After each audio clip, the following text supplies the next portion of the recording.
Hey everyone, welcome back to the channel. In today's video, we're going to be looking at this position.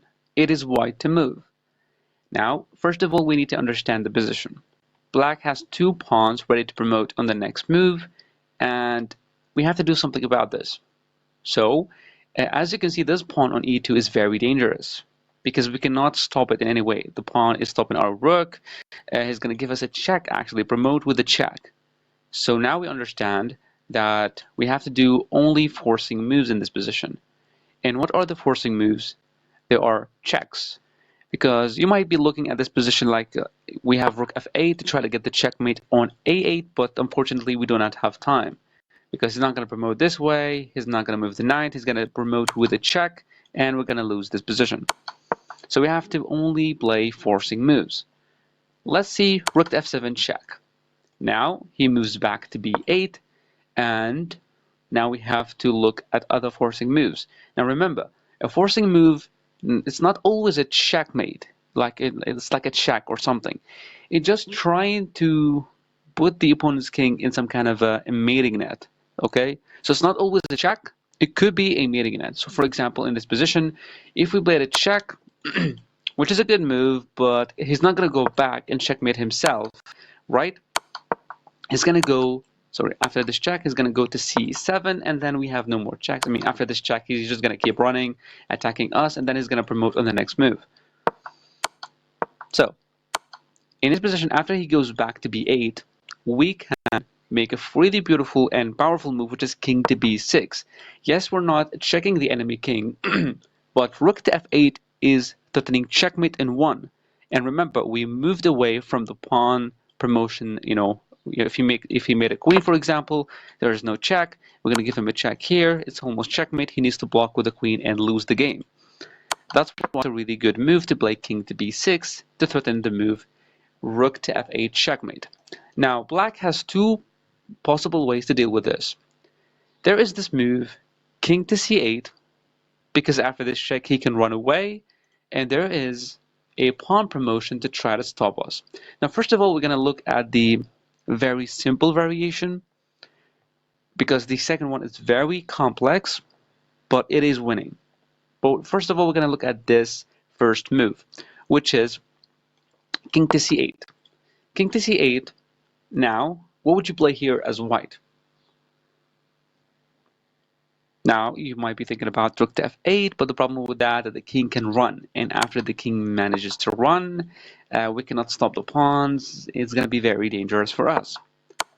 So we cannot move, we cannot give him a check.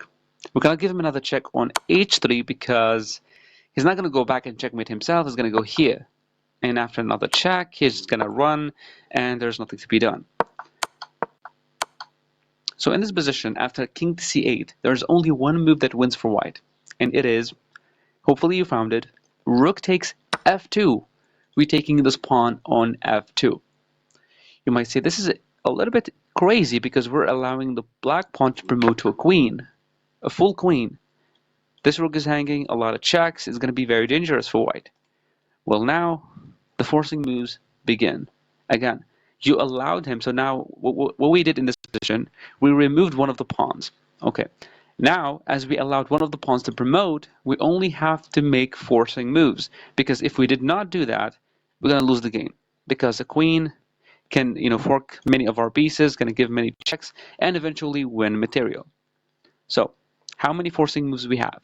We have bishop to h3, we have bishop to b7, and then we have rook to f8. For example, bishop to h3 is not going to go back again, checkmate himself, is going to go to d8. And after this other check that we have, is going to go here, and now we have no more checks. So obviously it's not bishop to h3. What happens after bishop to b7? He cannot go back as well. If he went here, check, the exact same thing. So in this position, what if I told you that this rook can win this queen? But in order for that to happen, we need somehow to put the king in check. And once the king moves from this file, we're going to win the queen. So we have to force the king, the enemy king, to land on the e file and then check with the rook to win his queen. Let's see how that happens. We have this check. forces him to go to the d7, okay? And after this d7 move, again, other check with the rook, he can run away. We don't want that. We have two other moves. We have bishop to h3, but after this he can go here, and unfortunately we do not have rook to e8 to win the queen because the rook is not defended. But this move actually helps in getting the king on the e-file. But is there a move that gets the king to the e-file and also defends the e8 square? Yes, it is bishop to c6 check. The king is forced to move to the e file, and then after this check, defended by the bishop, the king is forced to move away, then we take the queen. So we had a very big problem, which are the pawns. We removed one of the pawns, allowed him to have a queen, and then we forced a check, a sequence of checks in order to win the queen that he promoted. Now, this is a winning position. All we have to do is just to move the bishop back, or you can just go king here to win this pawn, and this is a winning position, 100%. Because you just have so many checks to win this. I mean, just check, win the knight, and it's going to be winning. But this is not the most important part, because this variation is quite simple, to say the least. We have something else. Instead of king to c8, which actually loses, as we saw earlier, he can play pawn promotion to queen. So now we cannot play this check anymore. You might say, well, we can just take the queen. And if you promote it, well, that's a check, and he needs to sacrifice the queen, but eventually it's checkmate. Well, he's not going to promote. He's going to take the bishop. And after we take his queen, then the fun begins. So now, as you can see, it is black to move, but on the next move, we're going to try to checkmate black. So he cannot move the knight. He cannot push the pawn. He needs to deal with the rook to f8 checkmate. So in order to deal with that, he needs to go to king to c8. After king to c8, we have to do the exact same thing, a forcing move. Remember, a forcing move could be a check and could be waving a mating net, which is king to c6. As you see, the black king cannot move, and it's going to be checkmate on the next move, and he cannot move any of his pieces. Now, there are many moves here for, two moves for black, either king to d8 or king to b8. Let's see what happens after king to b8. We don't take the pawn, actually. We play, in this position, we play rook to f7. So rook to f7, he cannot go back here. He's going to get checkmated, of course. And the idea of this move, he cannot push. He doesn't have time to do this. Because after, for example, let's say he pushed, we have a check. After he check, let's say, for example, he went king to a8, and then we play king to b6. You might say, what are we even doing? The pawn's going to promote. The knight is moving. Well, the knight cannot actually move. If the knight went here, here, or here, it doesn't really matter. Or the pawn was pushed. Let's say, for example, the pawn was pushed. We're going to play rook to h7. We are attacking the knight and threatening checkmate in 1 on h8. Because the king even is not going to be helpful for him to go here. So it's going to be checkmate. Okay, what if he moved the knight instead of moving the pawn, for example, here? Well, still going to be losing because yes, there's this check, but it's not helpful for him. We're going to play some kind of a rook to f7, attack the knight, and also threaten checkmate. He plays some kind of a check, we just take it, and even if he moves the king, it's still going to be checkmate. Okay, so this if he went to to a8. What if he went to c8?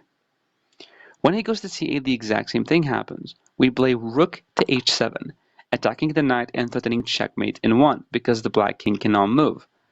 And he cannot really stop it. I mean, he can play some kind of a knight f6, check, and go back, but this is still checkmate. So this is why moving the king to the corner, to b8, does not help black. So after rook here, it doesn't help him to go to b8.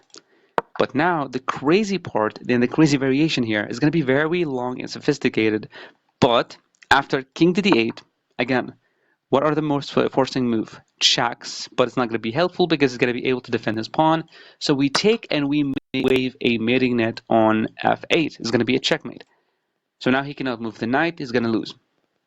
Now he plays king to e8, trying to get closer to his knight.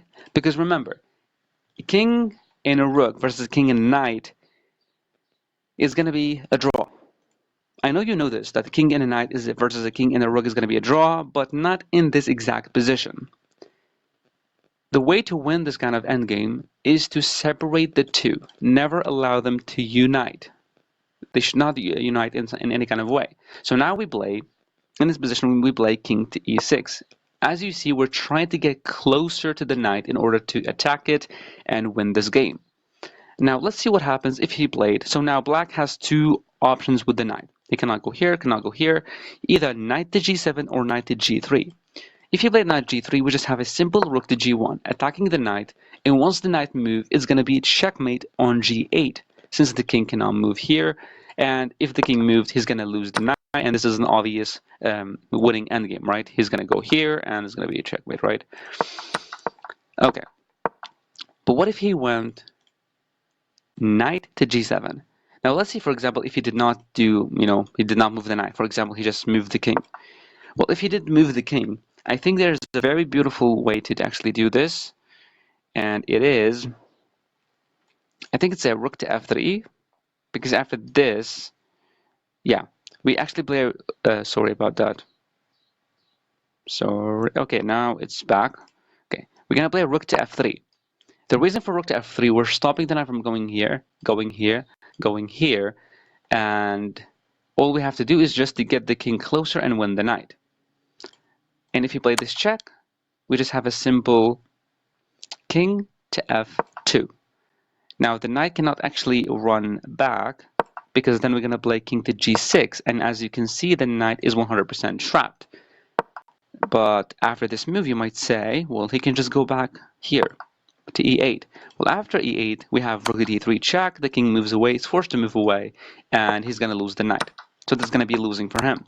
That's why he cannot move the king in this position. He needs to play this knight to g7 check. Then we get closer. Now, let's see if he can play, knight to h5 check. Knight to h5, does it work or does it not?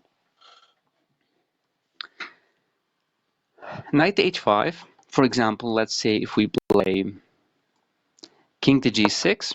King to g6, he cannot go here, here, here, but he can go to g3. After g3, is there something that we can do to attack the knight? Yes, we can. We can play rook to g1, attacking the knight. You might say, well, now we allowed him to escape. Well, this is not an escape, because whenever he goes to the e file, we just have rook to e1, and we win the knight through the spin. Okay, so that leaves us with the only move to defend the knight, and it is king to f8. Now here, where the fun begins, it's going to be a very long variation. I'm not going to discuss it all.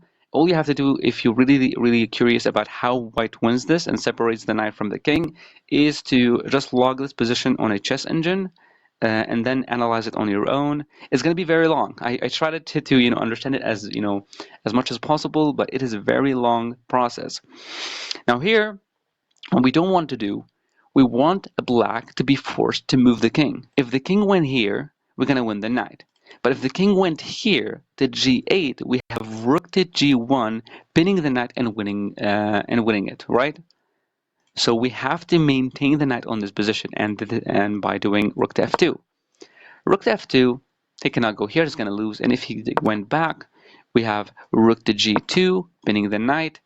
Now there's a small trick in this position, and it is king to h8. We cannot take because it's going to be a stalemate. It's very crazy stuff. So now what do we play in this position? We play a very beautiful move, king to f7. King to f7, we're taking the square away from the king, and if he moved here, this is checkmate after he blocks. And if he just decided to move the king, move the knight, for example, I don't know where, it's also going to be a checkmate. He cannot do much. He just needs to cover and checkmate. So yeah, he cannot move the king. Now he plays some kind of a knight to e8. Now we know that this move is bad because we've seen, look, after knight here check, we just have king to g5, check with the rook, a discovered check, and then we win the knight. That's why he cannot go that, and then he needs to go knight to e8 check. We play king to e6, king to e6 check. We're trying to force him away. Remember, These two pieces should not reunite. They should be separated as far as possible in order to get the checkmate. So now it doesn't matter if he went king g8 or king g7, we're going to play king to e7 and the knight. Now, I'm only going to discuss this move because look, black has knight to g7 and knight to c7. After knight c7, we have a very crazy move, and it is rook to f5. Rook to f5 would try to restrict the knight's movement. As you can see, knight is being controlled, only has this square and this square. If he went, this is an obvious check, and we win the knight and a winning endgame. And if he went to a6, then what do? We play check. It doesn't matter where he goes. If he went actually here, we actually have king to f7, and this is checkmate.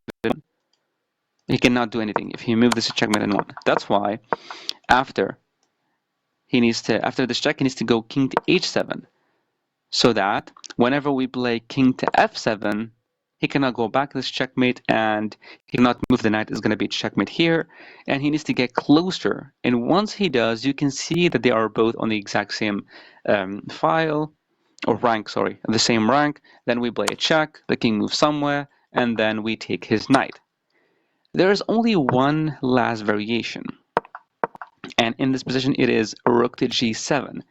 Now I don't want to get into that because it's going to be very long, but the first move, it is rook to d2, trying to somehow force the king to move, and then get the king closer, and then try to get the knight away. This is a winning position for white, but only with the right moves. Actually, I mean, every move that you play is actually good as long as you're not allowing him to actually have space. You don't want him to have space. You want him to be in the corner, the enemy king to be in the corner, and then the knight just be, running around, and then you try to pin it, try to win it in some way.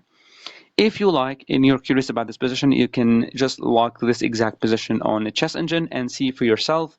But this is a winning position, even though we know like this is going to be a draw, but it is not. Only in this exact position. Thank you so much for watching.